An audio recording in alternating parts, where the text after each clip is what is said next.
Cher journal, ça fait 20 ans que je ne t'ai pas écrit et tout à coup me revient l'envie. Tu te souviens, c'était le printemps, j'avais 18 ans.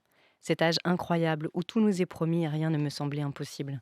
Cet âge, je l'avais idéalisé, celui de la liberté, fini d'être enfermé. Quand sur le test, les deux traits bleus se sont affichés, c'est de mes entrailles que je me suis sentie emprisonnée. J'ai eu aucun doute. Pas d'enfant. Encore moins maintenant. Et surtout, surtout, surtout pas avec cet homme-là. C'est être enceinte sans l'avoir choisi qui m'a traumatisée, pas d'avorter. Avorter m'a libérée. Je l'ai compris par la voix du médecin. Madame, aucune honte ici. Dans les années 70, je me suis battue pour que vous ayez ce droit. Si je pouvais avorter, c'était donc grâce à des combats. Grâce à celles qui ont dit qu'on ne joue pas sa vie sur un coup d'aiguille.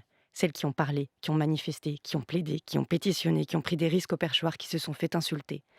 Grâce à elles, nous avions un droit, une liberté, un acquis que jamais personne ne devait nous enlever.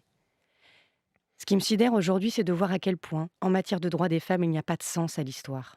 Les États-Unis, le pays qui se voulait être le continent des libertés, vient d'enterrer la plus précieuse de toutes. C'est un tremblement de terre qui parcourt le monde des femmes. Lorsque l'on rogne sur les droits sexuels et reproductifs, ce sont tous nos droits que l'on vient fragiliser. Alors cette semaine, il m'arrivait de pleurer. Depuis le revirement de la Cour suprême, j'ai vu ces Américaines s'affoler, puis manifester, se dire qu'il fallait qu'elles s'organisent plutôt qu'elles agonisent. Ce n'est rien d'autre que du sadisme que de contrôler le corps des femmes jusqu'à leur imposer une grossesse et un accouchement. Il faut beaucoup haïr les femmes pour les condamner à l'incertitude d'avortements clandestins et souhaiter jeter en prison celles qui n'auront pas fini dans un costume de sapin. Il n'y a rien de plus pervers que de les torturer ainsi, au nom de la vie ou d'un souhait divin. Hier, c'était l'anniversaire de la mort de Simone Veil. Elle savait la virulence des anti-choix. Elle aurait applaudi celles et ceux qui s'accordent à constitutionnaliser l'IVG. Elle se serait inquiétée des silences ou de ceux qui n'y voient aucun intérêt.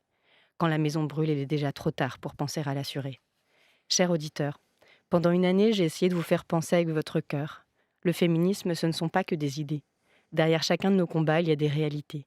Daïcha, qui échappait aux talibans jusqu'aux 52 victimes de féminicide depuis le début de l'an, les inégalités, ce sont des réalités.